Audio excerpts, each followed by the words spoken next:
Welcome, everybody, to the That Kind of Nerd podcast. I am CJ Mellon. I am Brian Thornton. And I am Josh Burns. Welcome to our show.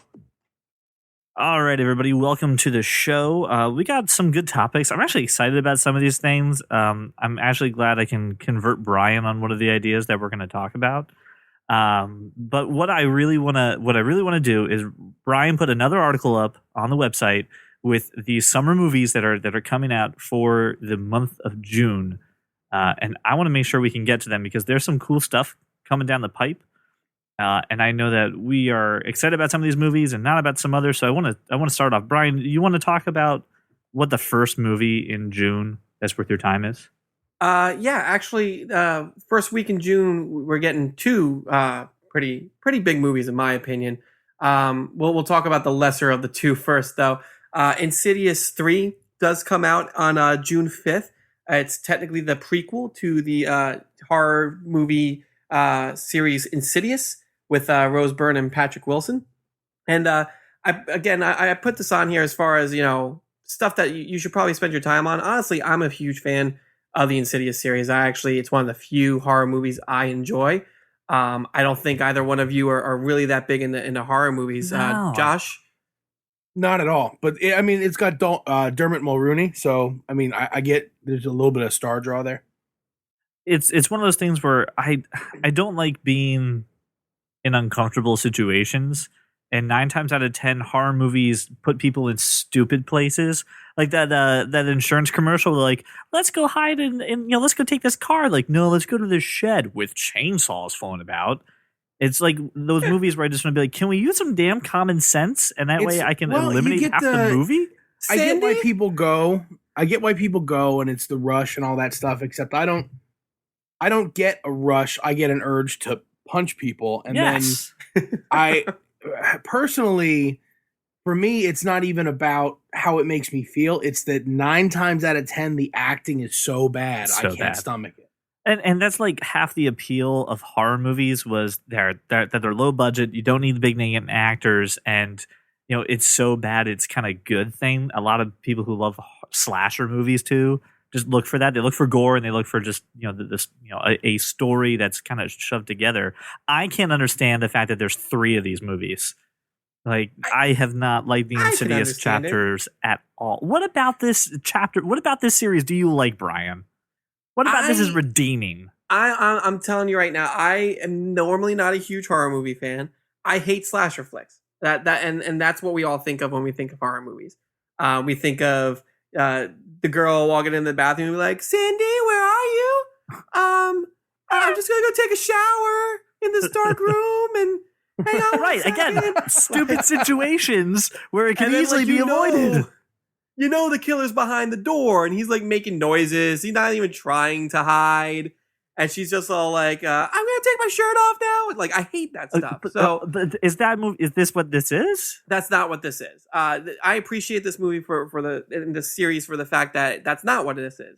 It plays a lot on your ability to really kind of scare yourself, which is kind of, I don't really watch movies to get scared, but this is definitely creepy enough to the point where I'm like, it's got an interesting story. It's got some entertainment value there as far as the kind of scare effect where you're really doing most of the work yourself. It's not what's being shown on the screen. I think it's enjoyable. That's just while you go see this, I will rewatch Rob Zombie's Halloween, which is amazing. No, you ready for this? When Brian is going to see Insidious, you're going to go see. We're going to go see Entourage. Yes, Entourage comes out. Does that come out the same day? It's the same day. It's June 5th. June 5th, okay. Entourage comes out. Now, I will eventually see this movie, but I have not seen the HBO show Entourage. And I know you have both I not given this as your homework? Yeah, we talked about this at least twice. No, I know. I will. This should be on your list of go to HBO Go to HBO Now, and go watch the series. Killed in 2 weekends. You're done, and you're ready for it. I will, and I will then go see the movie. So, again, this is on the list because I know how big the show was, and I know how big this is. And the years that this movie has been in the making, kind of. But you guys are really the experts on this. So, Josh, CJ, how excited are you guys for this movie? I'm really excited to see Josh Burns up on the big screen, reprising his role as Turtle for the Entourage. Listen, I have a lot of respect. I have a lot of respect for Jerry Ferrara. Actually, the dude is he's a stand-up guy in real life. He's a fantasy football junkie. But so is Kevin Connolly, actually. So I really like the actors and the characters as well. I don't think a Group of Friends has ever really been portrayed that real and that well. And the actual cast of Friends aside, this was an amazing group. So this is really cool because if you watch the trailer for this on our website, there's a lot of big names making cameos in this. Liam Neeson, Jessica Alba.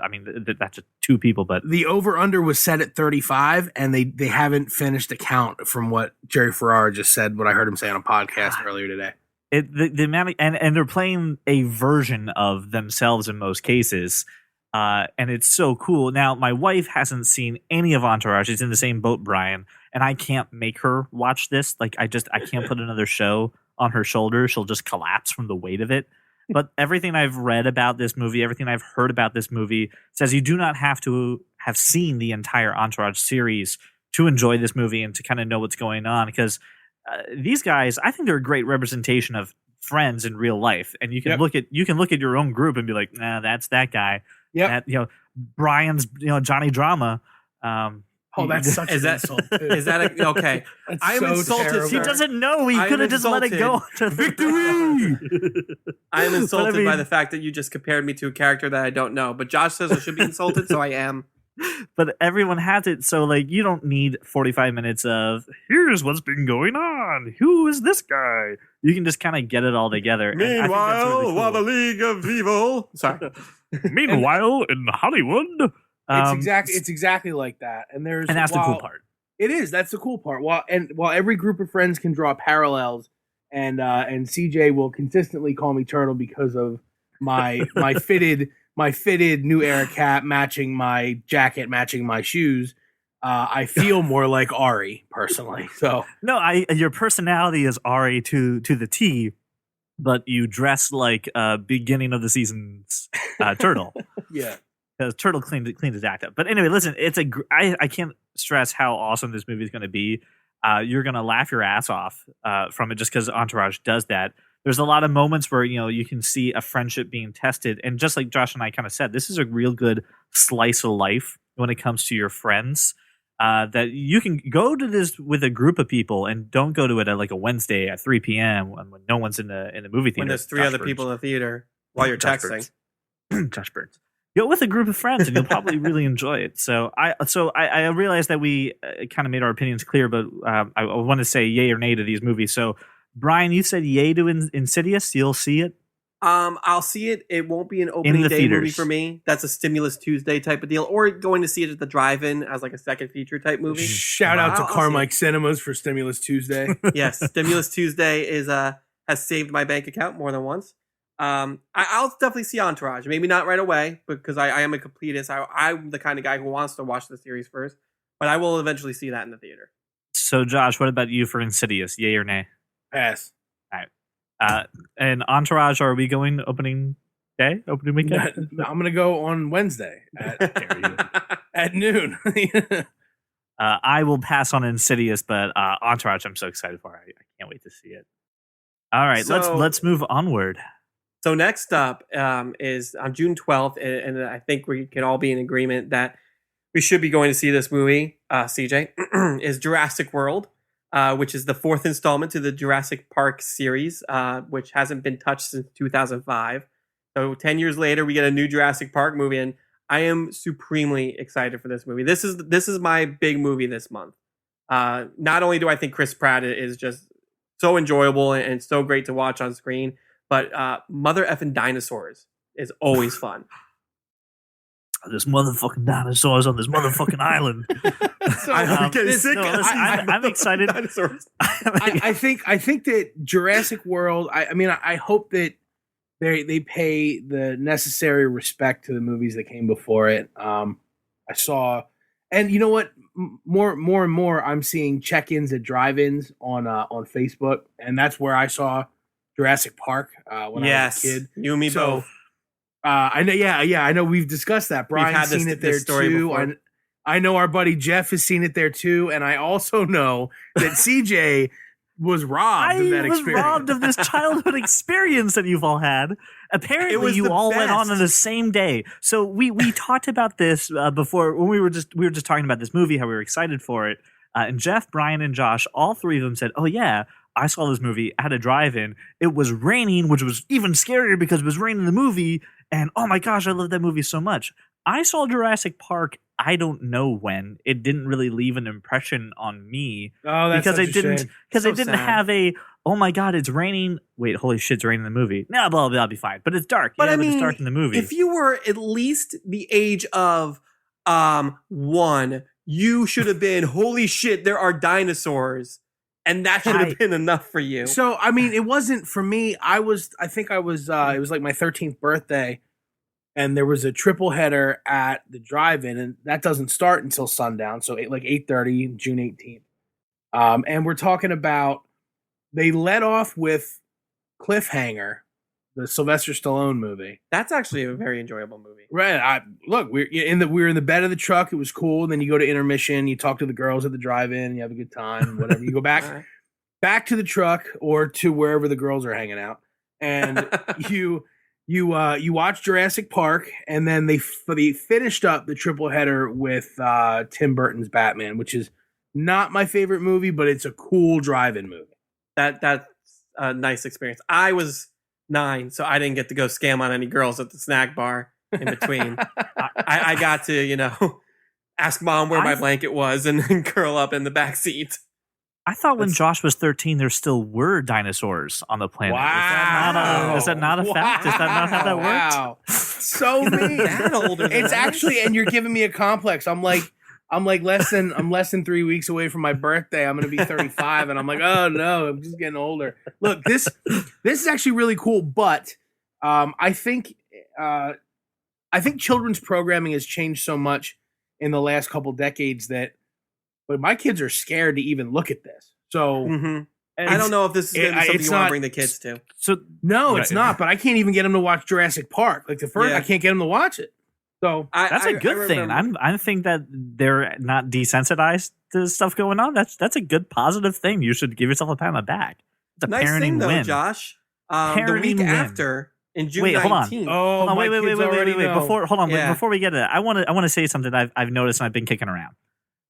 I have been really tired of the movies industry standard right now, which is, hey, let's reboot that, or let's reboot, right. This is a great way to take a brand new. So here's what I liked: all the other Jurassic Parks were called Jurassic Park, and this one is called Jurassic World. I think the fact that we're not only leaving the park analogy for it, we're opening it up. So I think the scale for this movie is going to be crazy. I kind of just think it sounds like there's one park on one end of the world called World, and one on the other end of the world called Land. It's like Disney World and Land, but with dinosaurs, and that's awesome. Listen, and by the way, when Laura hears your position on this, she's gonna go yes, because that's all I ever hear is, can't they ever do anything original? Can't anybody? Right. And I like that fact. And what I think is different about this movie versus the other ones, because Brian gave me Jurassic Park to watch again so I can actually appreciate it, because I don't remember it at all. Terrible. And I think that this one's leaning more towards action adventure than it is the suspense and drama thing that I've noticed so far. It's not leaning so heavily on that. That's the really cool part of this movie. So, it's more action than T-Rex coming out in the rain scaring you type of thing. It's more explosions, bazookas type thing, which I'm okay with that too. And Vincent D'Onofrio from Daredevil. So this movie gets an absolutely yes from me, but I don't know. Right? I don't know how I'm going to fit it in, but yes. Yep, I'm on board too. I'm there for it. Abso-freaking-lutely, I will be there to see dinosaurs as soon as possible. So now that I've intruded on you, you may. Now that you've intruded, but Josh, you mentioned not being able to bring your kids to Jurassic Park. Next week, you'll have a movie to bring them to, because June 19th, Pixar's Inside Out comes out. They're so pumped for it. So pumped. I'm freaking 28 years old and I'm pumped for it. Yeah, I'm me really too. excited to see this movie. I keep looking at the cast list and just going, oh my god, It's I for love that me. guy. For me, it's Mindy Kaling and Lewis Black are probably the two best cast. I love Cloudy with a Chance of Meatballs so Yeah. much that Yeah. Bill Hader is. Bill Hader, yeah. I'm there, dude. You whatever you want to do, I'm gonna watch it. And the fact that Lewis Black is anger. Yes, I mean, just come on. if you watch the Like, trailer and he goes, San Francisco, you ruined pizza, and I'll say this: there are a couple legit pizza joints in San Francisco, but for the most part, they've ruined pizza. They really have. I've been there. I'm there 4 times a year.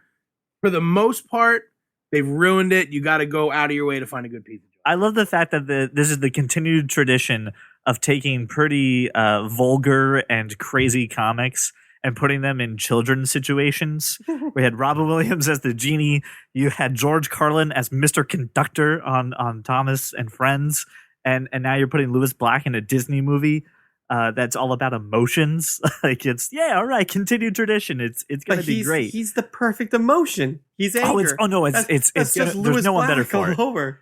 If This you would have is- said I need to cast anger, I would have immediately thought Lewis Black. If they had an anxiety character, it'd be Louis C.K. So I mean, it's just it's one of those. And I also think Mindy Kaling is perfectly cast. You watch a trailer, her timing's flawless. I know there's editing and whatever, but you hear it. It comes out in the voice. It's good. And this Yeah. is the movie that every time I watch, so this reminds me so much of Up, and they're playing that. They keep saying, "Oh, from the people who did Up," and they lead with that. And if you're leading with Up, I know I'm going to be crying throughout this movie. just as long as they don't continuously. lead with the first 4 minutes of Up. Yeah, listen. Wait, wasn't that like in the middle, really? Because they It was- met no, as it was the kids, first and then 4 they minutes. No, it's the first 4 minutes. Laura Oh my and I God. watched the movie together. And so the movie's about balloons. and they're balloons, right, yeah. Happy, Oh, floaty. yeah. Oh, And they're like for the silly first 10 kid. minutes, you're like, where are the balloons? However long Just that weeping. opening sequence was, and it's over, and I'm like wiping tears away, and I'm going, I don't know if I want to watch the rest of this. I love you so much. Honestly, you can guarantee one thing: if you go see a Pixar movie, you're gonna cry. And I'm not a huge emotional crier in the middle of movies, but every I am. Pixar movie, I either get on the brink or I just full on just go. And of the 3 of us, if you look at the 3 of us hanging out at a bar and go pick the crier, nobody It's points me. at me. Oh, no, Nobody it's always points at me. me, but I'm that guy. I allow myself to get put into the character and I just lose my shit completely. it's another fantastic tradition of Pixar and animated films making you cry. If you didn't lose your sense of being at Toy Story 3 twice, Yep, no, I lost every time. I lost my emotions twice. Every time. I can't wait. They literally made a movie about emotions. They're literally just going, "How can I fuck with you the most? Oh my god, let's do this." I'm just wondering how this fits into the Pixar That's- theory. Oh So much man, for you know saying what? I tell you what, We have to This- do a whole show about that. yeah, we can't do that here for It's this so movie. awesome, though. I'm gonna say me, the wife, the kids. We're going to see this at least once. They'll probably see it again in the Emmaus Theater after it goes out of the big screen. I got some AMC golden tickets here, courtesy of my job, and I'll be using those to go see Inside Out. I cannot wait to see that movie. I've got a credit card in my wallet, and I'll be using that to go see it.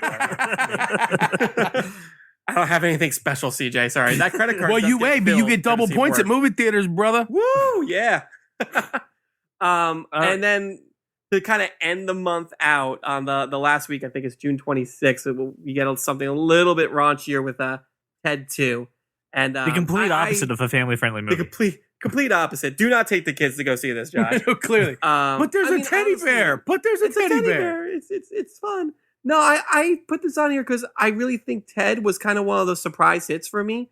I wasn't expecting a whole Yeah. lot. I was expecting recycled Family Guy jokes. Yeah, me too. And I got that But- to a point, but it was still fresh. It was funny, and I enjoyed it. I'm looking forward to seeing what they do with the sequel. But it was recycled Family Guy jokes. and it Don't was, and I didn't like it. I didn't don't like you it. spit on my cupcake and tell me it's frosting. Those were I not know. recycled Context. jokes. I did not like Ted, except for Mark Wahlberg. I will go see anything Mark Wahlberg does, so I'm obligated to see this. I love everything that Did he does. like save your life once that you like feel obligated to always shell out $20 for him? You know what it is? Every time he shows up anywhere, and because he's an entourage as well.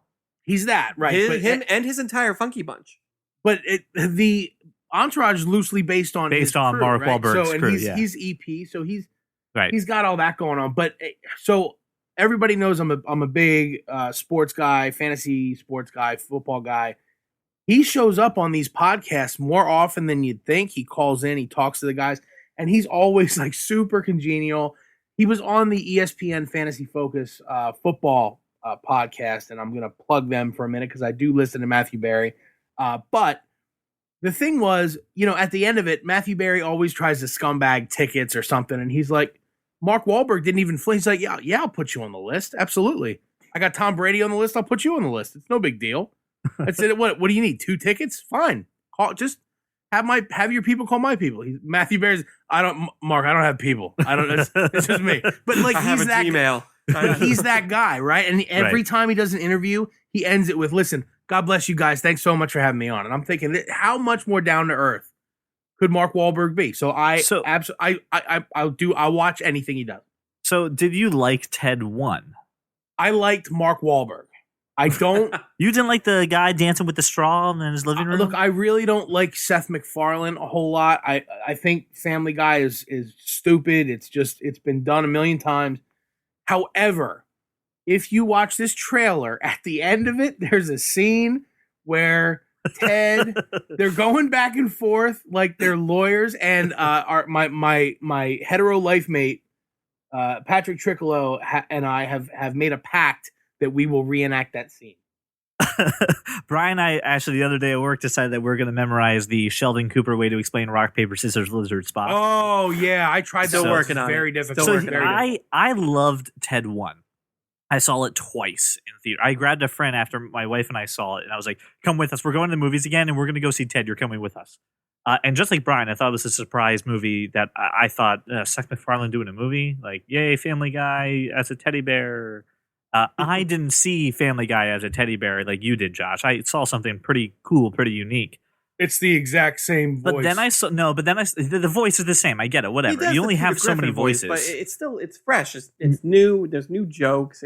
But A Million Ways to Die in the West totally turned me off to Seth MacFarlane as a movie actor. Oh, see, I don't know if he directed it because it's terrible. So he made the movie and he went, "This is so bad, we have to make another Ted." But listen, I'll see this. I think because Ted, at the end of it, even in its own screwed up way, had a message that I really liked about friendship and staying, close to somebody even when life starts changing, and also how to cope with life going in different directions than what you thought it would. Well, they're Thunder Buddies for life, man. Exactly right. And I think it's so cool. I also thought it was very interesting here, Brian, that in the article you have starring, and you gave Mark Wahlberg top billing over Seth MacFarlane. Yeah, because he's Marky Mark. He's not. Oh, don't do that anymore. Great. Now Mark Wahlberg would never come on the show because you just Mark Wahlberg absolutely is the draw. He's the draw. Mark Wahlberg is the draw. I mean, let's be completely honest. Family Guy, as good as it was, as good as I thought it was for the first maybe 4 or 5 seasons, it's not funny anymore. Not saying that Seth MacFarlane's lost his draw. I'm just saying that the people who aren't Family Guy fans that are going to see this movie are seeing it for Mark Wahlberg. What you're saying is the Family Guy isn't The Simpsons. Can't ever be The Simpsons. Not as funny as The Simpsons. Simpsons did it. And vulgarity only goes so far. Now, I'm all about the dick and fart jokes, as Kevin Smith would say. But there's a point where I know you're going for shock, and I'm not impressed. That was A Million Ways to Die in the West. That's what that was. It was just, how can we be stupid? I didn't see it. Ted leaned on that, but I think really when you actually look at Ted, and this is so screwed up, you actually look at Ted, it is a great emotional movie about friendship and adapting to change and Flash. So Giovanni Ribisi in Ted, right? That was fantastic. His character was good, but absolutely senseless. Didn't need to be there. Didn't need to be there. Yeah. And then the whole storyline with the Flash didn't need to be there. I think it was a. I disagree because the Flash was what they bonded over as friends, That's and it was used to manipulate. But it was used to manipulate again, not adapting to change. It was used to manipulate him to come back to the old ways. There was a lot and of shock push back stuff. change. There's a lot of shock stuff in there Yeah. that I didn't think need. And I'm as you know, me being me watching it, I'm just going, nah. We've analyzed Ted right now out of these movies More than any we other did all movie. the other. Not even more than Pixar right now. We've delved. Can we just we've delved clarify? You're into talking this. about Flash Gordon. You keep on saying the Flash, and Oh, I'm keep on sorry. going to that amazing DC show. Thank you. I'm sorry, Flash Gordon. Flash My apologies a million times. There's over. somebody listening to this show going, Flash Gordon, Flash Gordon. Will you please, for the love of God, say it's Flash Gordon, not the Flash? It's not the Flash. Don't not the worry, Flash. that's somebody. That one listener. I got you. He saved every one of us. I don't know who Flash Gordon is. Flash. All right. So Ted 2, yay or nay, Josh Burns. After it goes from the movie theater auditorium that it shows 12 times a day to the one that it only shows 3 times a day, that's when I'll go. So he'll still be seeing it on Wednesday at noon either way. Yep. I gotta get you a movie intervention. not Brian, gonna do Ted that. 2, yay or nay? Yeah, I'll definitely be seeing this. And you know what? There's nothing really else coming out that week that's in theaters, so I'll This be month. there. the Well, month of hold June on. is light. June 20. That's June 26th. You reminded me of something else, right? What's that? June 21st. We have on HBO. We have yes. we have Ballers. We have True Detective, and There's we so have much TV. and we have The Brink. 3 new shows, all premiering June 21st, and I cannot wait What's for the Ballers. What's the Brink? The Brink stars Jack Black And Tim Robbins. Tim Robbins, right, and it just looks fantastic. Has Liev Schreiber's brother, Pablo Schreiber, whatever his name is, was in The Wire, and was in Orange Is the New Black. So I'm looking forward very much to those 3, and that's Father's Day weekend. So I feel like Father's Day to you. Who sat in the movie executive studios like, can we release Ted on a Father's Day weekend? I think no, it's okay. Ted's the following Oh, the Friday. week- okay. Yeah, gotcha. Ted's after The that. 3, I apologize. I can't read a calendar. Ballers, True Detective, and The Brink are on Father's Day. They're that night, so I can't wait. That's yay. My daughter's too young to do anything, so I know what I'm doing. I don't have Binging a on some daughter, so I'm HBO good.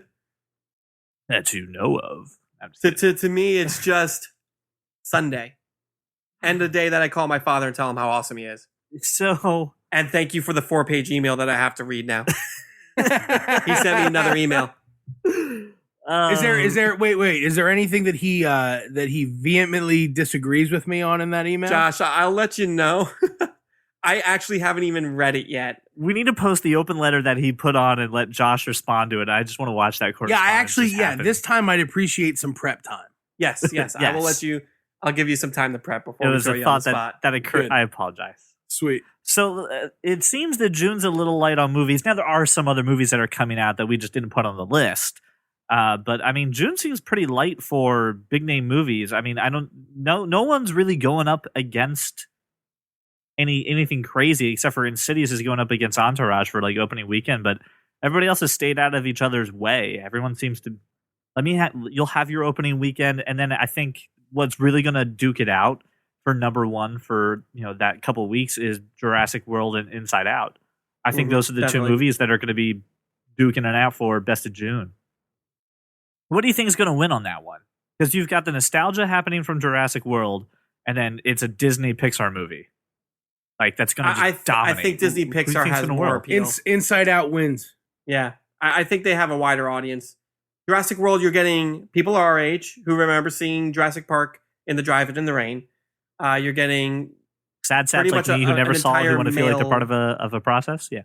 No, you know what's Yeah, great? sure. You know what's great about the Disney Pixar stuff is taking your kids at 9:45 in the morning on a Saturday, and what you get is a theater full of parents with kids, Right. Yeah. and the most adorable thing happens because all of the kids react to the same stuff, and you get stereo reaction of Yeah. and you get the cute little whatever. the kids say the darndest things type of reaction, and you get it from every angle. So I'm entertained like 2-3 times over because I'm watching the movie. That's good. My kids are reacting, and that's funny. And other people's kids are saying off the wall type stuff, and that's funny. So I would recommend if you have kids, go to that 9:45 showing. Every theater has it. Well, every large theater has it. Go to that 9:45 Saturday morning show, and really, as a parent, as a human being, enjoy that show thoroughly. My favorite thing about that is like when I did children's theater was the moment where the kids laugh at a joke, and then 2 or 3 minutes later, the parents laugh at a different joke that was aimed at them, and you get that dichotomy happening there. Where I just love that stuff. Where then because then the kids are like, "Why did mommy laugh?" But I'll laugh because mommy laughed. Right. Right. See, and, the 28-year-old single guy who sees it on Friday, it's you're just creepy. Yeah, Brian, I'm just don't creepy. go. Brian, don't go to that show. I'm not going to the Saturday morning show. I'll go see the Friday night show, which will have like half. Brian goes to a parent afterwards. I loved when your kid laughed at that moment. You'll have me and CJ testifying as character witnesses to you. No, the showing I will go to will be about half people my age, half families, and when all the crying stuff happens, all the people my age are like, "Oh, I'm not."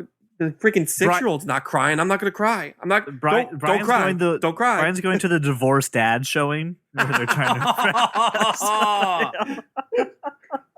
Oh man. Oh, okay. Before I offend anybody else, what divorced dads and other people that need to announce their presence when they're within 1,000 feet of a school? Oh my god. Oh god, no. Moving on. Oh, crossed the line I didn't want to. Okay, hold on. So we just ended with a great happy note about how good the movie's gonna be, and now it's time for my favorite segment of CJ Takes a Shit on DC, because the Suicide Squad. The Suicide Squad had some footage leaked from it, and I want to say for this area of the segment, I'm joined by a special guest this week. Brian is going to join me on Taking a Shit on DC. Thank you for having me. I'm really excited to shit all over this. So here's the deal. I'll say my piece and then I'll shut up. Okay. We all know I'm no fan of the Suicide Squad movie. I think it looks terrible. I think Jared Leto's Joker that they've unveiled is off. This leaked footage has a purplish Lamborghini. No, my God, no! Stop. Yep, his makeup. Hold on, it's gonna get worse. No. I mean, I'm telling you to stop. It's an Infiniti G37 with a body kit. Oh my God! What is wrong with a Lamborghini? Oh, because it has door hinges that flip up. It's a goddamn Lamborghini. No, this is unacceptable. It was cell phone footage. I apologize. It's an Infiniti G37 coupe with a Vader body kit on it. It's oh my God. What I had seen was filmed on like an iPhone 4S. I saw the same thing you saw, and what I did was watch 3 other videos, and then what I did was say, hey, those headlights look funny. So I did a little research. It took me all of 30 seconds to find out it's an Infiniti with a body kit. Jeez, Josh, you're like that kind of nerd that nerds out about that stuff. Cars. Oh, what? Cars? Sports? Well, no, yeah, that's me.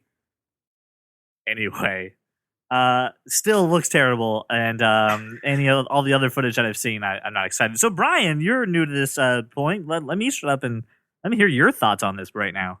Okay, so I pulled up the pictures, and I was scrolling through them, and the first thing I noticed was he's got the stupid forehead tattoo, and it looks just awful. Like every other complaint I have about him right now as the Joker is easily fixable in like post-production. Like his skin's really white, his hair's really bright, and that's stuff that's fixable. That's stuff that's probably, it was a shitty camera, phone camera type of thing. But the tattoos, I can't get past the tattoos. It makes no sense for the Joker as a character. And what even makes less sense to me is his Lamborghini G30 Infiniti, whatever, with a kit car. Whatever, as Josh like shakes his head and holds it in pain. Josh, like, he has a license plate. Yeah, you will. He has a license plate on there. It's a vanity plate that says ha ha ha. Like Joker went to the DMV and registered this freaking car or something. That he didn't just like freaking pick it up off the street somewhere, or somebody has the same weird sense of humor as he does. Couldn't he have a minion at the DMV that did it for him and said, Yeah, "Hey, you boss, know what? Hey, here let you me go. register this car in what's the name? I don't just the Joker. I think you're works, reading like, too far into it. I don't think anybody. It doesn't have a driver's license that says campy. the Joker. It It's doesn't. campy. It's campy. It is campy. You know what else is campy? Every Joker that existed before Heath Ledger. Every Yes. single False. one. Campy as shit. That's fine. We got away from that for a reason. It doesn't No, work. It's no, awful. no. It's no. And don't try to make them all badass with these tattoos and everything. I'm not. And then do some and you know- ass bullshit like that. Here's what I read. Josh seems to be offended by your campy. What I read was that the production photos are not what they're gonna. It's not what it's gonna be. That the tattoos will be replaced by scars that he's earned through battles with Batman. Now, I don't know if that's true. If it's not true, I do know this. This is not the Joker that any comic book lover has ever known. It's not. Right. It's something new, and I think we all need to just slow our roll, let it play out for a couple reasons. And I think the best reason of all is that Jared Leto's serious business as far as acting is concerned. So Absolutely. this dude is an amazing actor, a very talented musician. He's not just going to sign up for something that's a joke that can be dismissed. I believe he's going to attack the part seriously. I believe he's going to do his best to emulate the Joker. I will let your he's not going to sign up to do a joke pass as an unintended pun. Here's what I'll say. I totally wholeheartedly agree with what you're saying for this part. Jared Leto's a fantastic actor. I think he's going to do it to the best of his ability. But the core problem I have with this incarnation that we're seeing, and again, you're absolutely right, Josh. This is based on leaks, but at the same part, there's one thing that you can't control. There's great actors with bad characters. Yeah. And that's my fear is that You're we're getting like a everything Tim fantastic Burton actor has with a ever done. Terrible. Everything Tim Burton's ever done. Great actors, terrible. I won't give you that.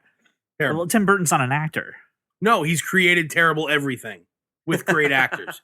And I give Edward you Scissorhands was terrible. Yeah, and I give you Jack No, Nicholson's Joker. I will, if as long as we're talking about great actors. This terrible, town needs an terrible parts. enema. Okay, that was So- a great. Anyway, But the point is this. I think that I agree. Jared Leto will do this to the best of his ability. And I'm not freaking out because Jared Leto's cast as the Joker. Like, I'll be the first person to admit when I heard Heath Ledger as the Joker. I was like, the guy from The Knight's Tale? Well, fuck Batman. That's done. And totally wrong. A Knight's that was Tale was because- amazing. Right, but that was amazing. It was amazing. But I was like, those two things don't add up. But the reason I think it was so successful was not only you had a great actor, you had a fantastic script, a well thought out storyline, and a great movie. And if DC has proven anything with their movie universe, is that doesn't happen.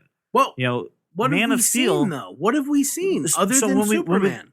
Right. When we look at Man of Steel and what we've seen so far of Batman versus Superman, I don't have excitement for DC's capability. Again, we've only seen Man of Steel. So what this says to me is from just the chase scene that we saw, right? The bright purple car with the LED underkit, it's flashy, the vanity plate, all that. What I've seen from the leaked photos and videos is telling me they're going a direction that is bright, colorful, charismatic, a little crazy, and that's to But at me the same, that's what the Joker is. Okay, But, now I know he's a psychopath, but he's also very flamboyant in his execution. So I'm fine with it.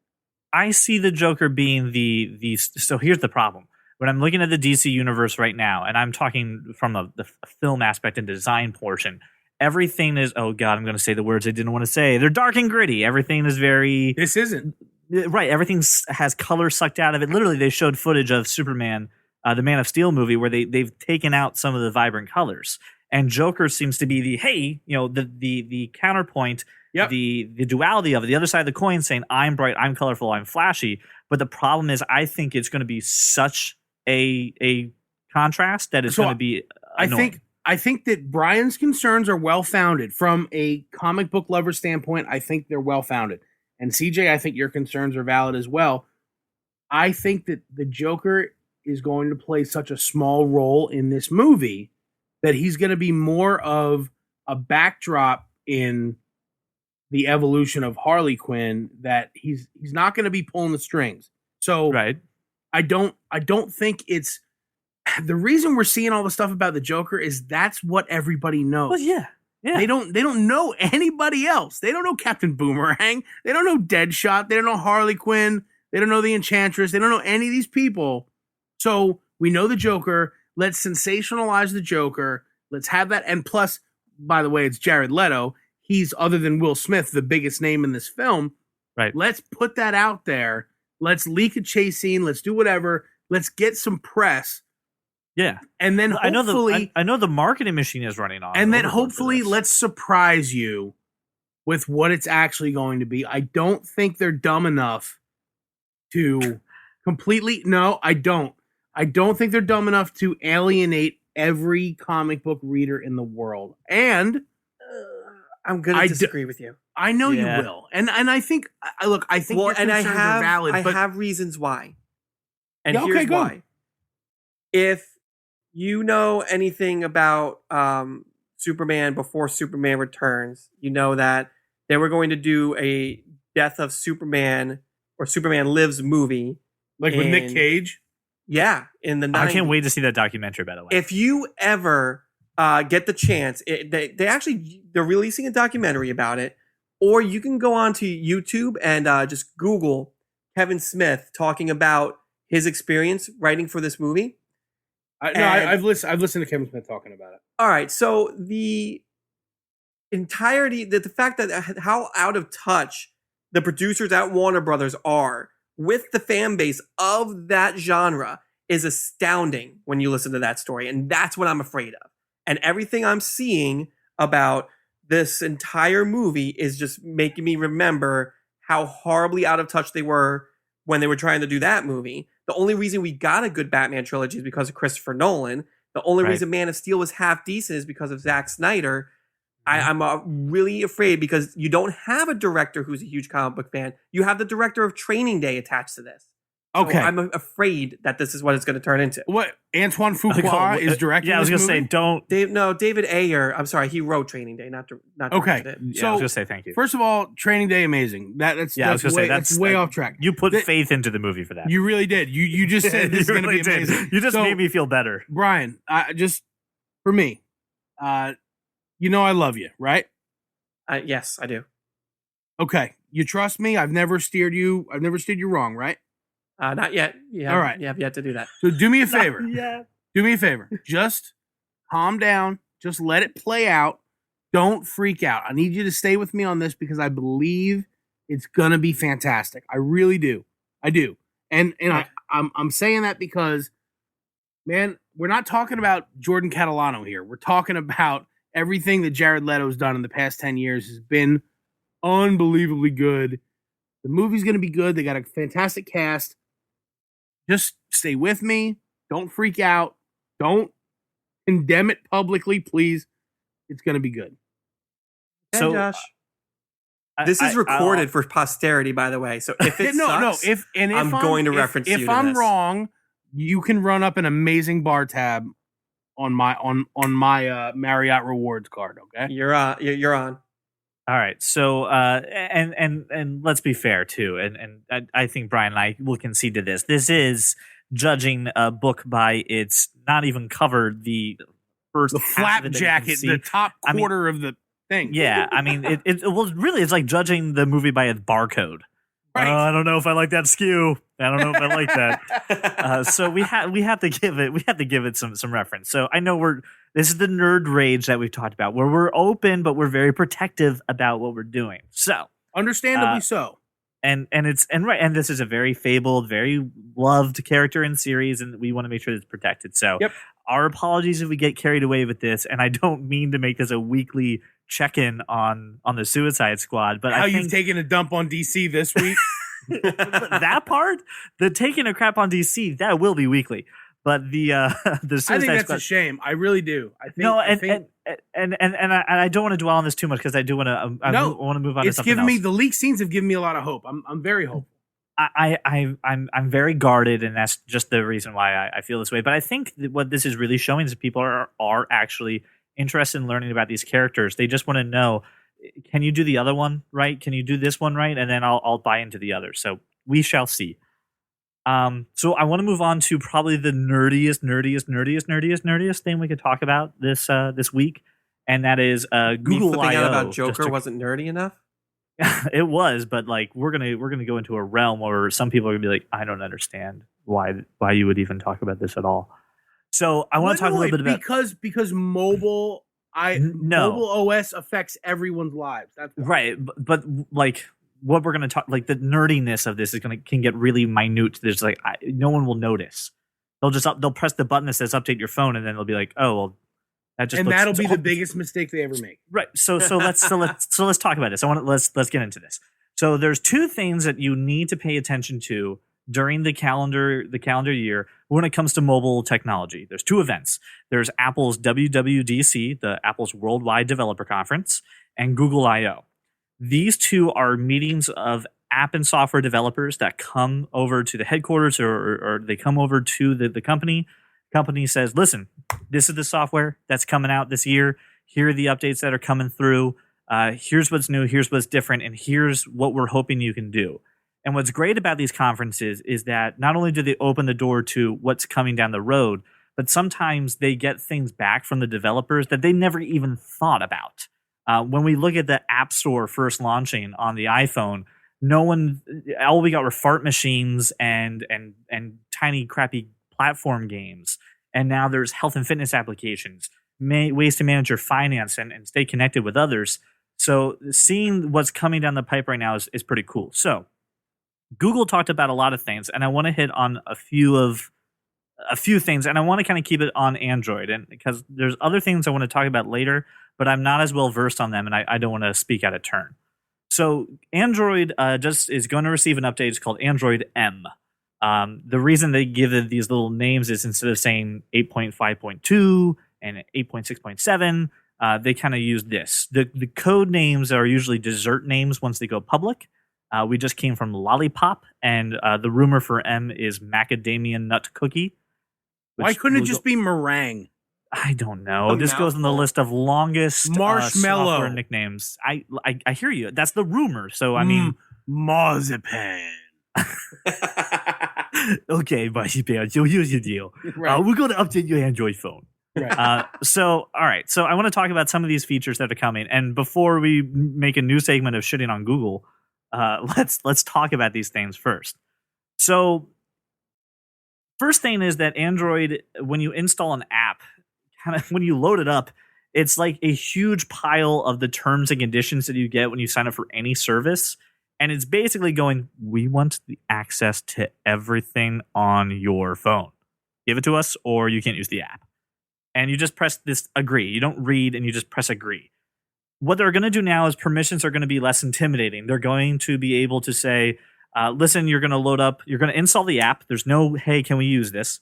Once you go to use something like a microphone or camera or your contacts, a little pop-up will come up and say, hey, can this app have permission to check your contacts? So pretty much what Apple does. Like the iPhone does. Yeah. Yes. Apple does that already. Apple did it. Yes, but the fact is, right, but the fact is that Google hasn't. So this is good. This shows two things, that these platforms, while they are different, are now sharing more similarities than they are differences. There's still things that there are still things that are different between them, but things are getting more alike than before. Josh is going to freaking pummel me in the face for saying that sentence. Do you want to address it now? No. Do you want to address your concern? No. Here's so.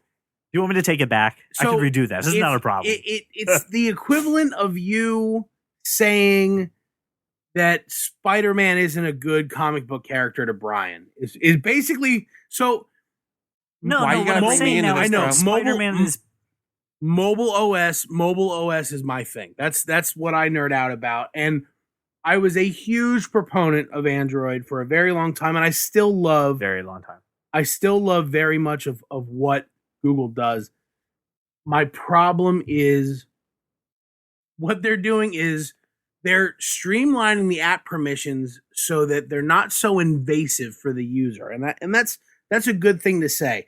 When you need to use something, it's going to ask for it. So for instance, Just the first time.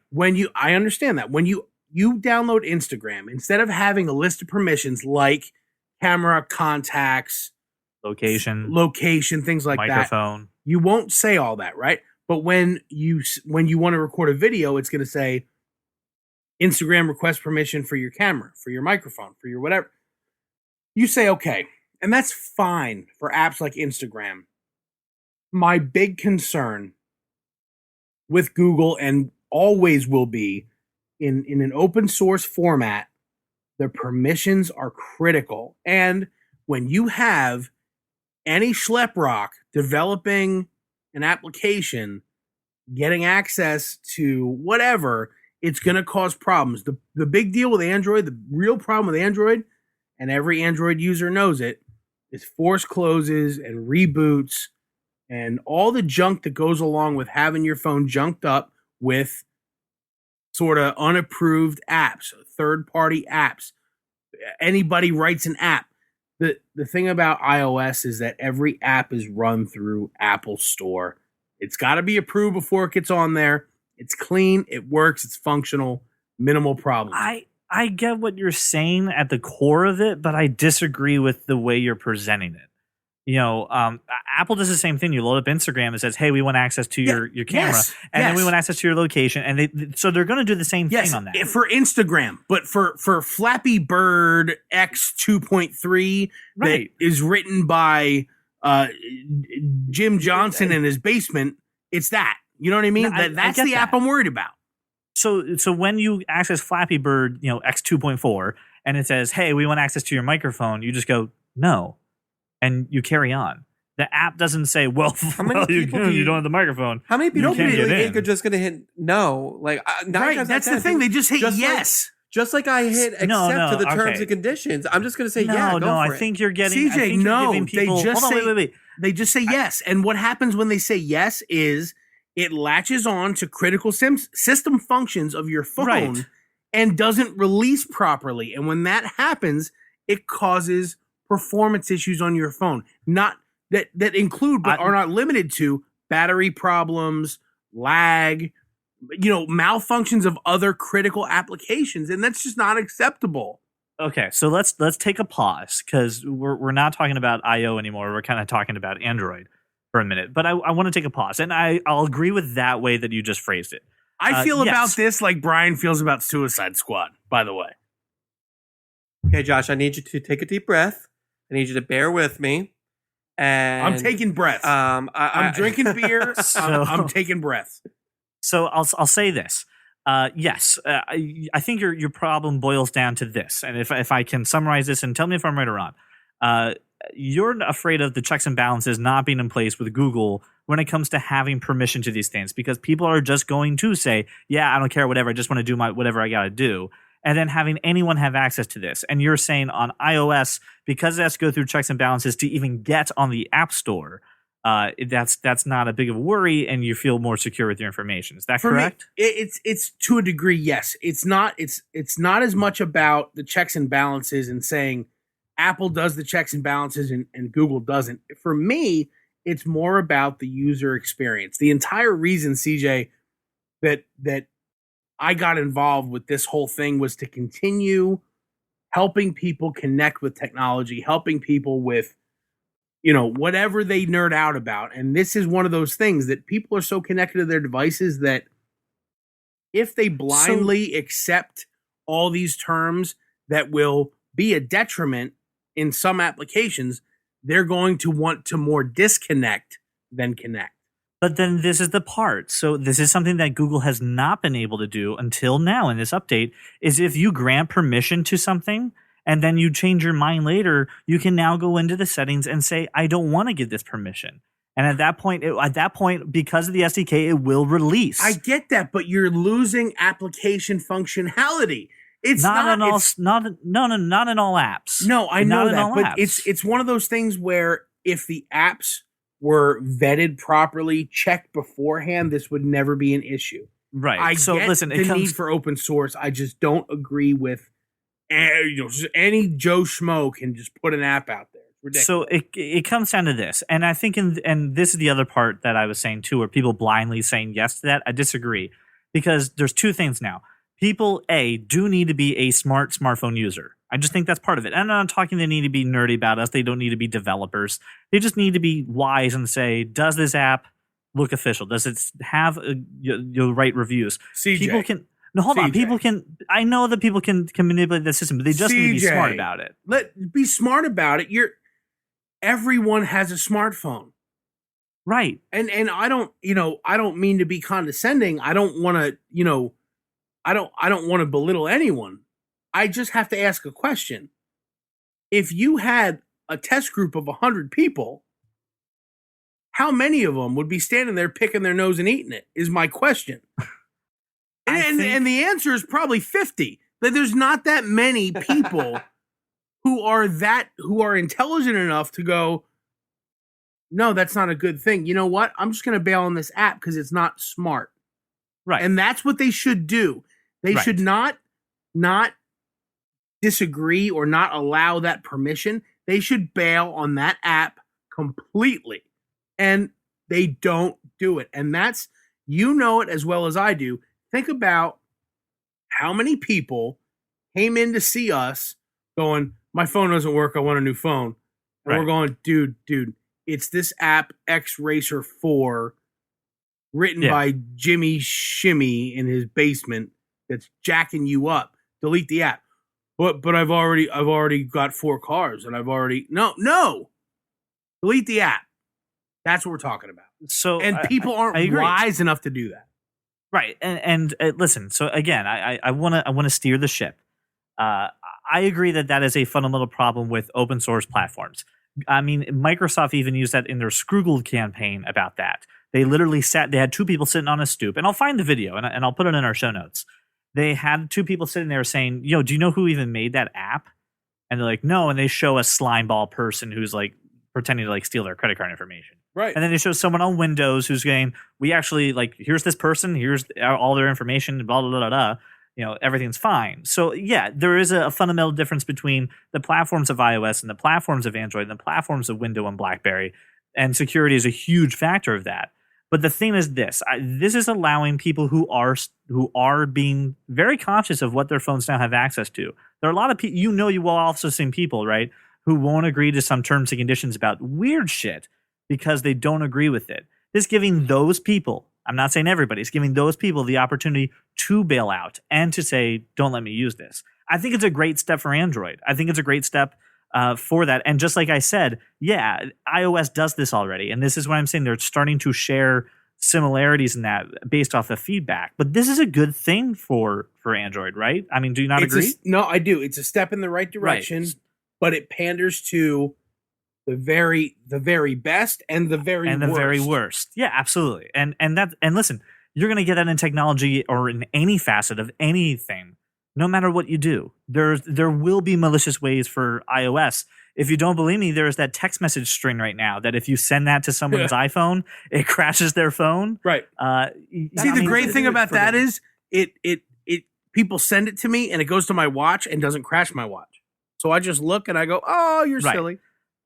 It hasn't crashed my phone yet. I've had 2 people send it. All right, so Josh, I totally appreciate where we're coming from with this, and it had to be said. We need to talk about the difference between these platforms and app development and why it's important, especially when we're talking about a developers conference. So I want to move on to some things that are maybe a little less controversial when it comes to that aspect of it. And I want to talk about Google Photos app. Listen, I've had a love-hate relationship with Google in general, and especially when it comes to having like my personal information or my personal stuff. The thing that I really hated about using Google's photo app was it was like pre-installed on my Android phone. It was super intrusive. But B, it was always integrated with Google Plus. And I don't think anybody uses Google Plus. No, I get notifications every so often, like this person's in your circle or shared what, and I'm like, oh wow, that's still happening. Yeah. It's like MySpace. So right. So I would never used it. So Google came out and said, listen, here's what we did. We revamped our Photos app, and we've done two things. Number one, goodbye the Google Plus integration. It's gone. You don't have to worry about it anymore. And the second thing we did, and this is awesome for me, they've now given users on iOS or Android or the web unlimited storage up to 16 megabits of megapixels for pictures and 1080p for video. Unlimited. Do whatever you want. I mean, when you look at Dropbox, when you look at OneDrive, when you look at iCloud, and you look at all compressed. Right, but you also look at like how much you have to pay to have that kind of storage. It's obscene. And now Google's saying, here, we're going to do it for you. We're going to help you organize it smartly using our algorithms, and we're going to use it the way that Google does it. And let's store it up, and it's there. And it's so easy to use. Like, I hate going through my iCloud collection, and I want to send like 4 or 5 photos or delete some. I have to press the edit button and then tap like a madman to try to get a selection of 30.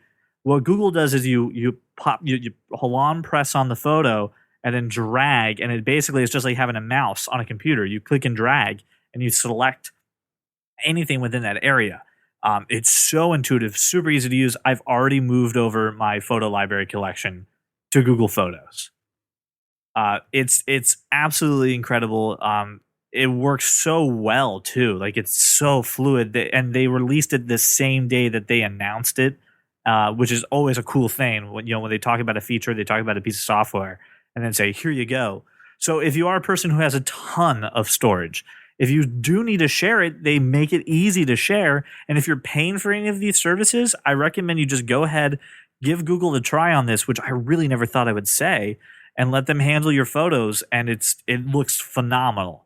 I'm so excited for this. I think this is something that you guys should try out. I'm not saying put every photo that you want on there, but they have great like facial recognition too when it comes to organizing the photos. You can organize by faces. We're all Mac users, and iPhoto used to do that, but it was so clumsy and annoying to work, and it didn't always get the face right. So far, I mean, Google's got it pretty pat. It was so strange because I have pictures of my daughter from birth to now, and it's recognizing her face and keeping it organized. The Photos app for Mac OS is the faces does work well. The problem, with the new one, it is the new Photos. Yeah, the new one. The problem for me is, and this is the same problem with Facebook as well as Photos.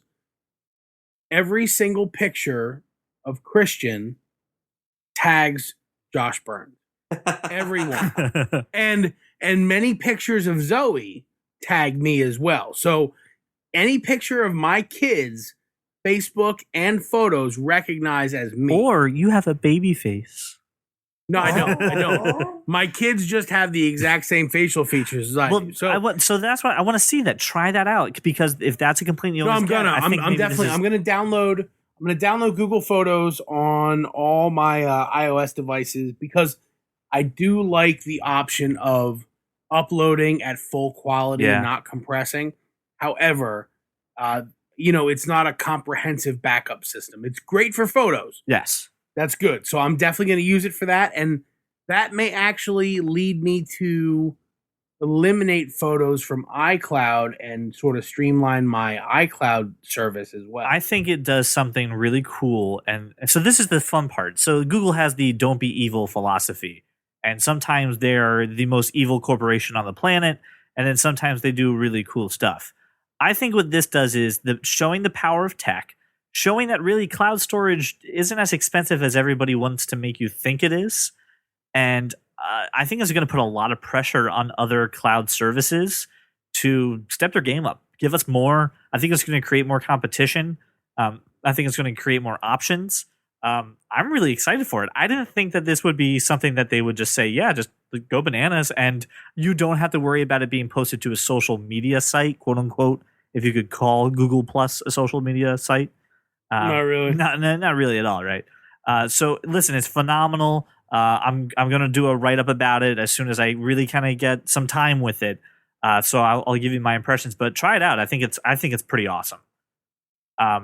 Anyone have any thoughts or opinions, or am I just No, I agree with you wholeheartedly. I think that having that full quality upload is probably the most innovative thing that we've seen from a mobile OS in a long time. I do think it puts pressure on Dropbox and Box and those others.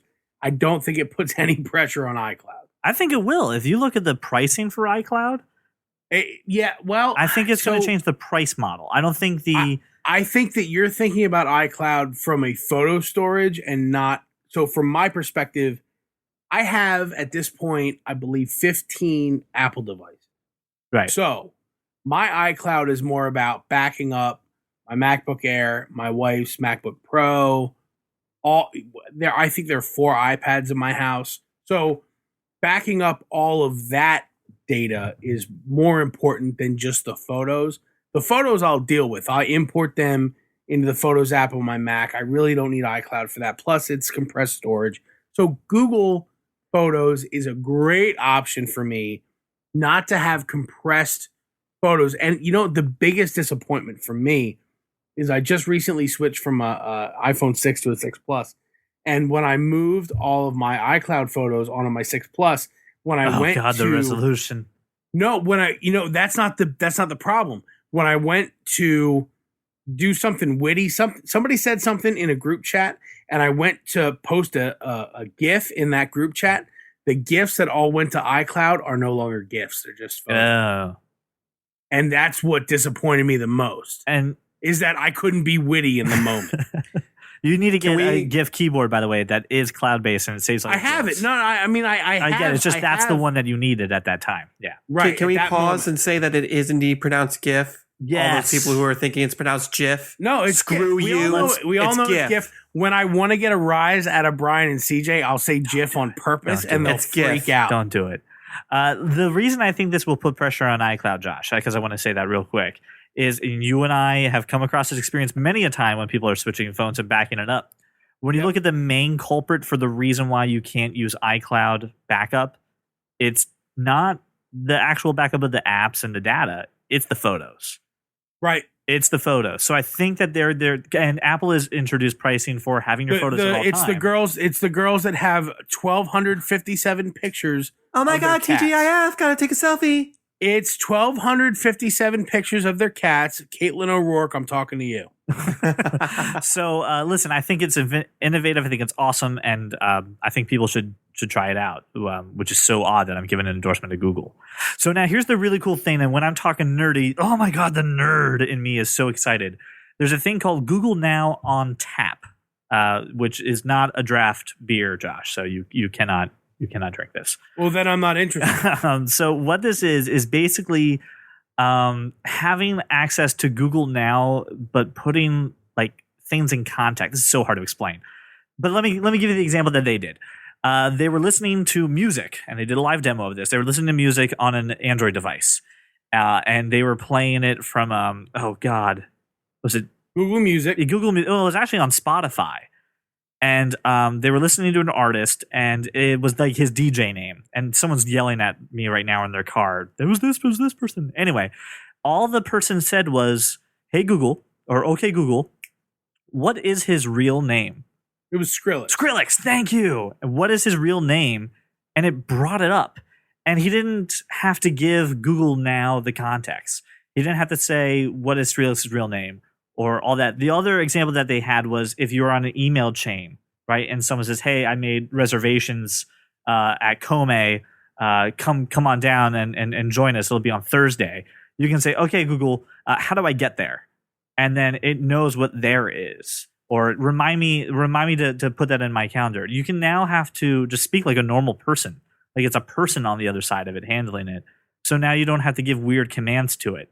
Siri wants to do that so bad, but she tries so hard and just falls on her face.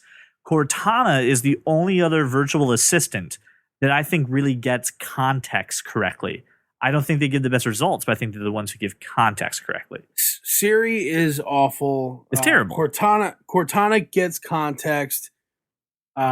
Just 1 year ago, I had a Galaxy Note 3. I was using it on a daily basis, and I was big into the OK Google. Mm-hmm. And did it on my Moto X. My experience, I had a Moto X. I stole Lloyd's Moto X for like a month. The experience was less than stellar, and I think that the the problem remains. It's an interface trying to adapt to a human voice, and not everyone is the same. I found the same problem with Google Now that I did with Siri. It's not.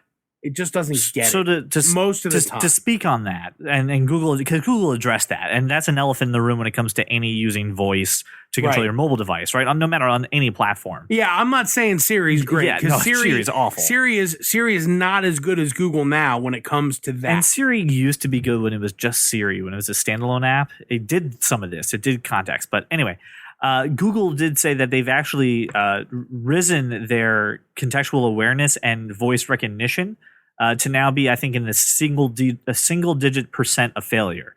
So I think they're 9 or below. I don't remember the actual spec of missing the mark and messing up in a bad way. If you ever try to use dictation on Siri, you'll realize that you could get through a long-winded sentence, and then you look at it and you're like, what? Like, no, those words will never be formed in anybody's mouth ever. How did this happen? Google Now is claiming that they've improved upon that a lot. So, right, but a 9% failure rate is still far too high in my opinion. If you look at Siri, if I had a 9%, I would. I don't use Siri, right? So but what I'm saying is, put it in the context of anything that's out there, that's freaking stellar. Here's what I'm talking about right now. We'll talk about this more hopefully in a minute, but the context, the voice to text feature that I use on my Apple Watch is flawless. Really? It doesn't ever make a mistake. It is flawless. And that is what I expect. And Google Now doesn't give me that experience. Siri doesn't ever give me. I can't talk to Siri ever. I don't use Siri. I don't like it. You know, Siri is the Apple Watch dictation software just rewritten. It's rewritten. I understand that, and I don't know why it works. I just know that I can say, dude, that's not what I was talking about, ! And it puts it in there perfectly, and I can send it. So it works. Siri doesn't work, ever. And Google Now works more than Siri, but not like it should. And here's Siri does call me Batman, so it's good for something. Yeah, Siri can tell me where to bury a dead body. That's great. No, she can't anymore. They took that out with iOS 7. Took that out. iOS 7. That's a shame. I sometimes I need to know. That was our killer demo for that.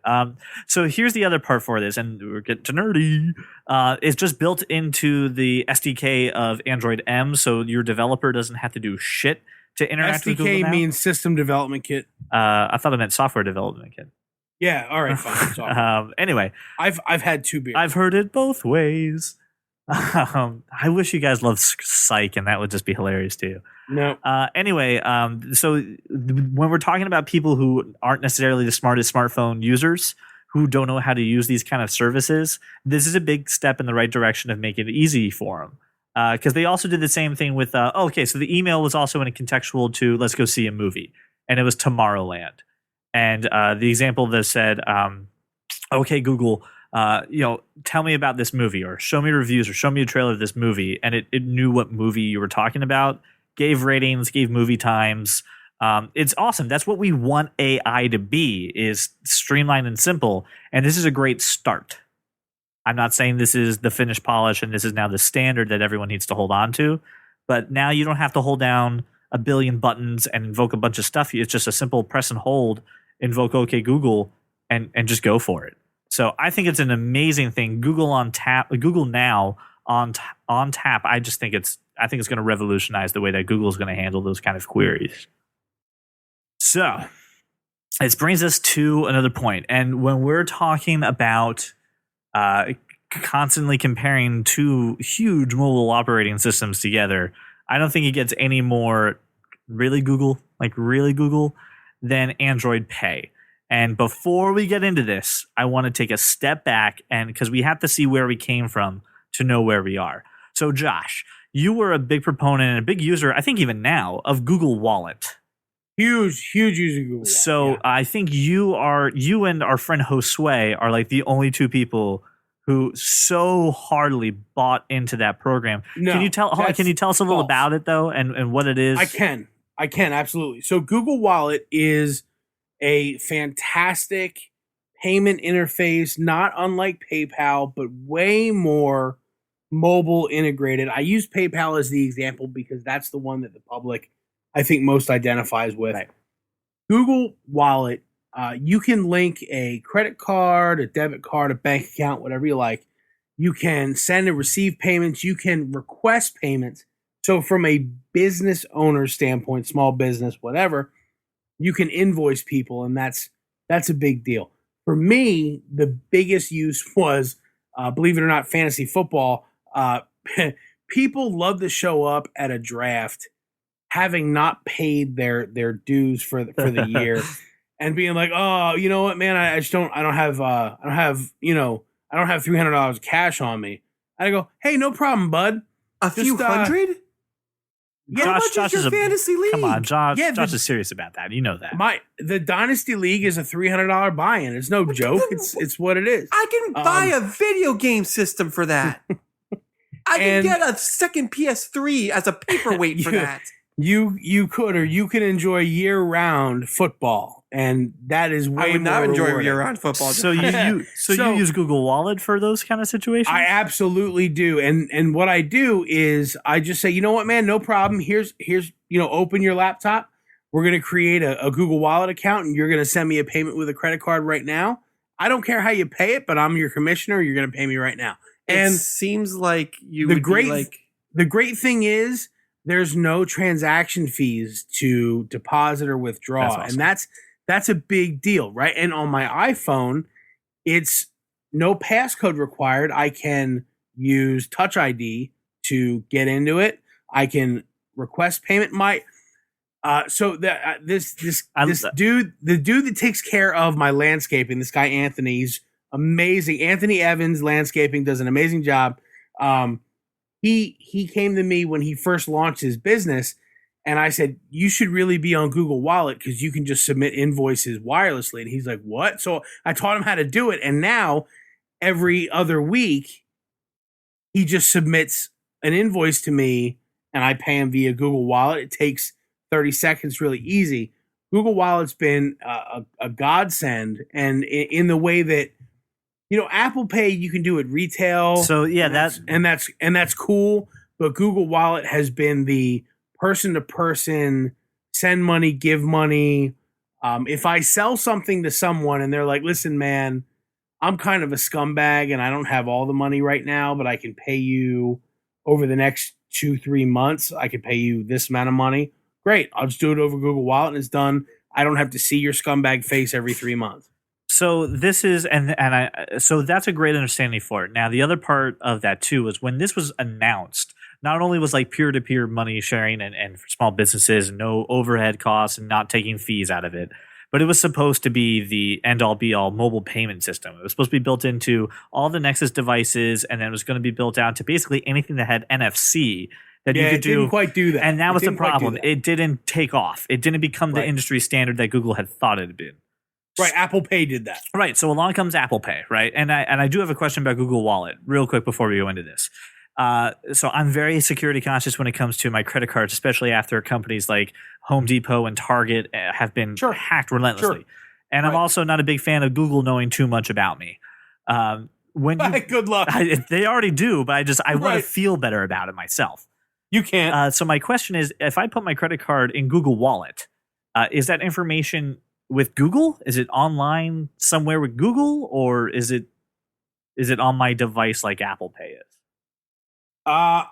It's online with Google. So Google has my credit card information. They know who my bank is. Google Wallet isn't like Apple Pay at all. It has no link to your keychain or it's online with Google. So let's move into this part then too. So basically Google, and make sure I'm summarizing this correctly, Josh. Google Wallet was a payment method launched from Google that was fantastic for peer-to-peer and small businesses. It was initially designed to be an NFC near-field communication, which means, those little kiosks where you just kind of tap it and then it takes your payment. That's NFC for all the non-nerdy people out there. It didn't take out into retailers, but became a great way for individual one-off cases to use it. Along comes Apple Pay, and Apple Pay says, listen, we're still going to use this NFC technology, but it's limited. We're not going to make this for everything. We're going to make the payment system a lot more secure. So while you're going to have your credit card information on file, it is not on a server at Apple. It is not linked to an internet website. It's actually stored on your physical device. There's a little part of your processor, a little part of your chip that is just for your credit card information. And speaking from someone who just switched iPhones, I had to re-register each of my Apple Pay cards, which was actually refreshing, and I was very relieved. Like, this is legit. I have to re-register all this stuff. I was happy. And what's great about this too is that when you use Apple Pay at a merchant that does take it, and there's not a whole lot of them right now, but when they do, what it basically does is make a temporary digital credit card. So a token, right? So when you just kind of like the chip and pin setup that they have in the rest of the world, we're just idiots about it. If once you use Apple Pay, let's say someone did copy your credit card information from that transaction, that card is dead. They can never use it again. It's temporary. It's a temporary thing. It's probably one of the most secure payment systems that's been around in credit cards for probably the last 50 years. This is what we're saying, folks, is that Apple is brilliant. It's really great.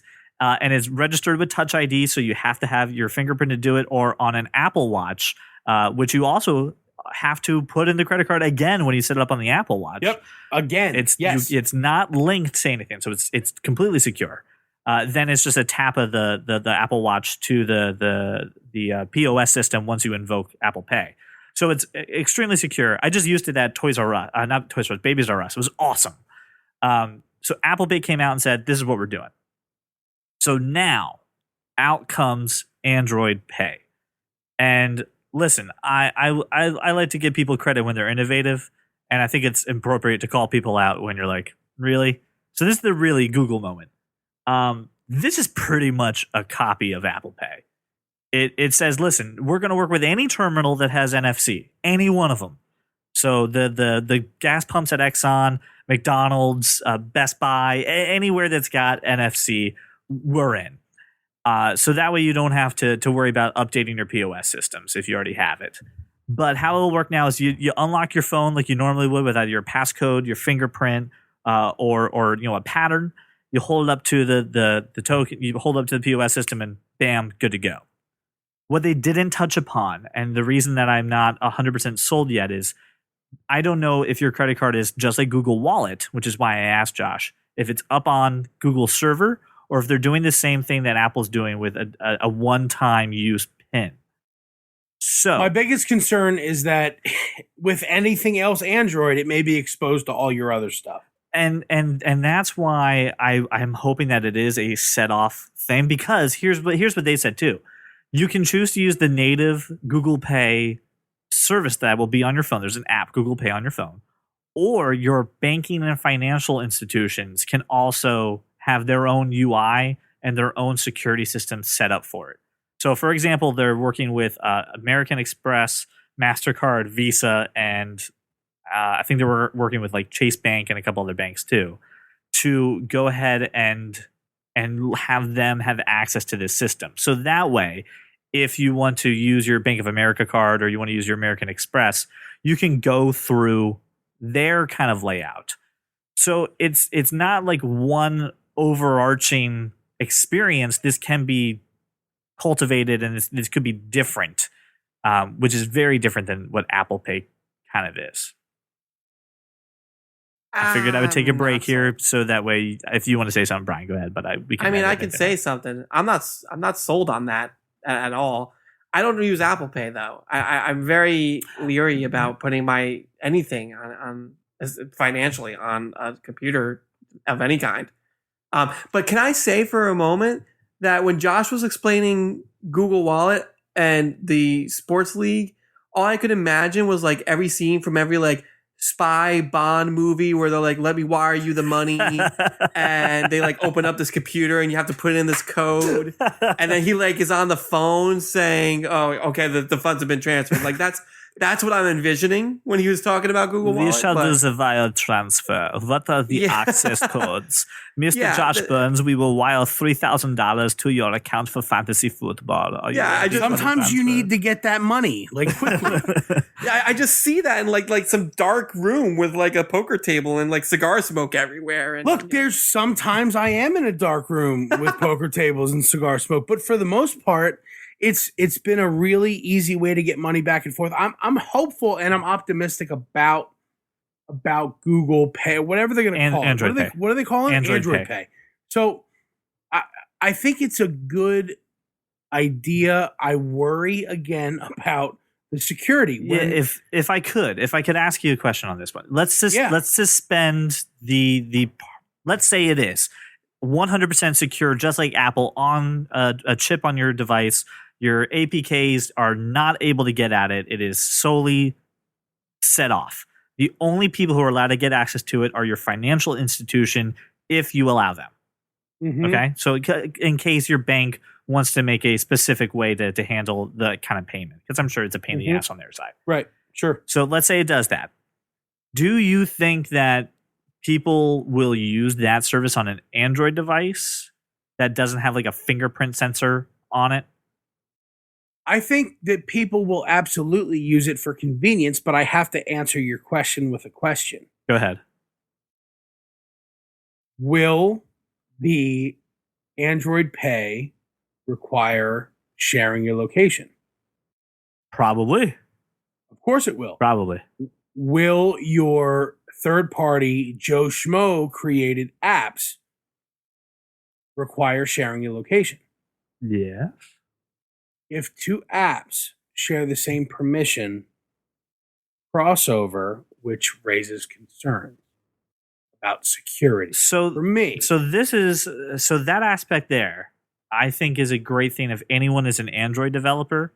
If you could maybe give us some answers to that, because this notion of doing your payment through Android, I think, is so new. They didn't give too many details about that. So I'm wondering if anyone who is an Android developer could answer that for us. Do you get access to any information about an Android Pay transaction because another app also has access? Is that the right? That's my exact concern. Is that do other applications that share similar permissions receive data about complementary applications? So to gotcha. speak. Okay. Yeah. So, do applications that share information about location, does that go across all apps, or is my location information germane to only one app? Gotcha. So, and when it comes to secure, I've had credit cards stolen. I got a credit card. I got a brand new debit card from my bank, and within 3 days of getting that debit card, I was on the road. I was in upstate New York somewhere, and that card got cloned, used in Colombia somewhere. I've had this happen to me probably 6 times in my lifetime. So if this could be secure, this would save a massive headache from you. That's right. For someone who travels as much as I do, I only want to use Apple Pay. I swear to God, I only want to use Apple Pay or the credit cards that I know I'm completely insulated against that sort of thing. So I have one of those super duper black cards. It's like metal and has a chip in it. That card is almost impossible to clone because it has a chip in it. So that's what I want from my wireless payment system, from my NFC payment system. And so far, Apple's given me that, and I hope Android does that same thing because I think that every mobile user should profit from that. And this is the thing that comes down to this. It looks like now every company that makes a mobile platform wants to handle some payment information. And I know there's some kickback to them on the side of that. Now they're kind of getting like not a merchant fee, but like a processing fee. I know they sure. make money off of this. The thing that I read about this is that the carriers will be pre-installing. Yes. Right. And I have a problem with that. But so all right, but that also comes to a fundamental thing of Android, because Apple Pay, whether you want now you don't have to put the information on there, but Apple Pay is built into every iOS device. Of course it is, but Apple Pay is then then the way that it's designed, standard. right. So it comes down to the design of that. It's secure in the same way that every other app is, but with Android Pay, it's susceptible to the same load of crap that all the other bloatware is, which makes it less secure. But we don't know that. That's my problem. They haven't talked about that. You're right. No, you're right. We don't know that yet, but it also means that users who want to take full advantage of the open source OS, like me, who are gonna run custom ROMs, custom OSs, don't have the benefit of having it pre-installed, which means they're running a third-party version, which means they're more susceptible, maybe less in security. I just have problems with all of this Android stuff. So it boils down to this for me, and I want to ask this question for all of you, and then I'm going to pose it to our listeners, because I do want to wrap up our show here. Josh, I know you already answered this. You use Apple Pay and you use Google Wallet. Do you trust those two services to kind of help you manage your finances on Absolutely. On unequivocally, I trust both. Now, I'll speak on my experience, and Brian will give you the last word for this. I've only used Apple Pay one time, and I would use it a lot more if two things. Number one, if my credit union, which usually holds a majority of my money, was participating in Apple Pay. Number two, if the merchants that I frequented actually supported it too. I mean, that's my big problems. I have Bank of America for another account, and that uses Apple Pay, and that's the one I use.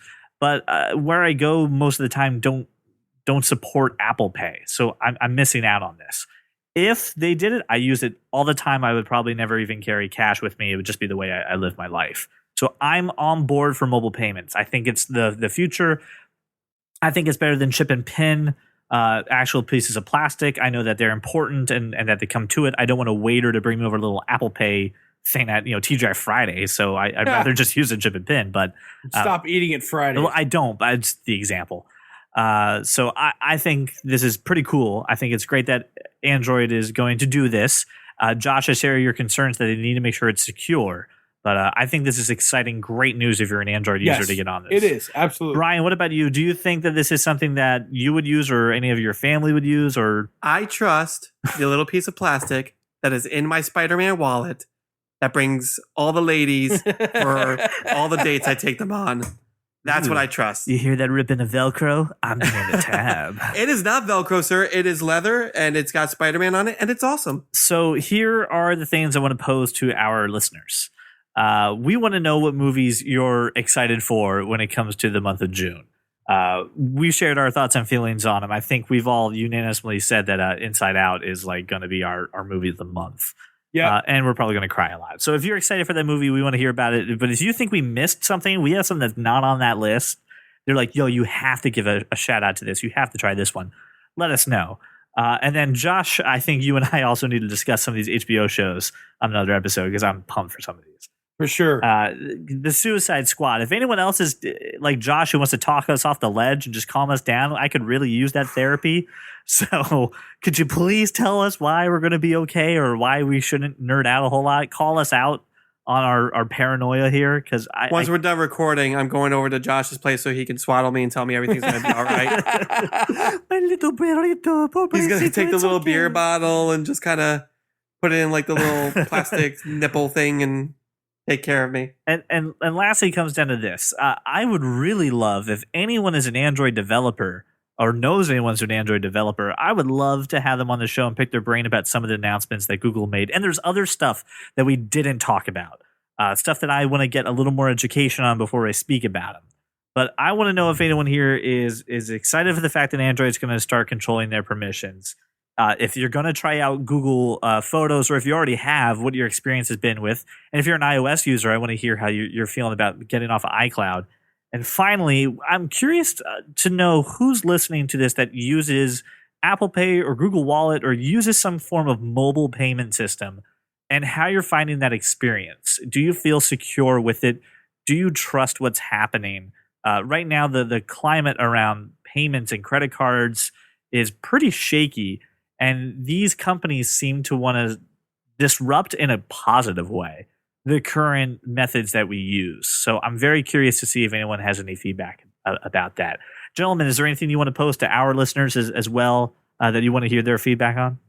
I do. I want to, anyone who's read the recent Google I/O, I want feedback on the Nano Degree. I want to know what people feel about Google allowing any Joe Schmo to pay $200 to get an intimate education about Android OS, programming and whatnot, and controlling the apps that you use. That, for me, is a threat. And I don't think it's a good idea, but I do want to hear more about that. And I think we should revisit that shortly, CJ. Gotcha. Brian, is there anything you want to post to our listeners as well so we can get some feedback from them? I would love it if somebody would agree with me about the Joker, so that I'm not alone in this. So if you agree, please call in. All right. So, listen, I want to thank everybody for their time and for listening to us. And I really appreciate you making us, hopefully your drive to work or listen to us before you go to sleep, which is kind of funny to think about. But hey, some people are doing it. Listen, I saw a couple people at our former place of employment, thou shalt not be named. I want to thank you guys for listening to the show, by the way. You guys said that you really liked it, so I appreciate it. Mike Nasser, you have another episode. I hope that you're happy. Thank you for listening to the show, guys. Have a wonderful day. Well, that is our show. Thank you so much for listening to That Kind of Nerd podcast. As always, we want to hear your opinions and hear what you have to say about some of the craziness that might have happened or just some of your opinions about what we're talking about here. So we have a multitude of ways for you guys to reach us. Obviously, you can comment on our site at thatkindofnerd.com. Hit us up on Twitter at thatkindofnerd, or you can always give us a call and kind of give us your direct feedback. Our phone number would be 484-373-4119. We'd love to hear your opinion. Thanks so much. Don't you spit on my cupcake and tell me it's frosting.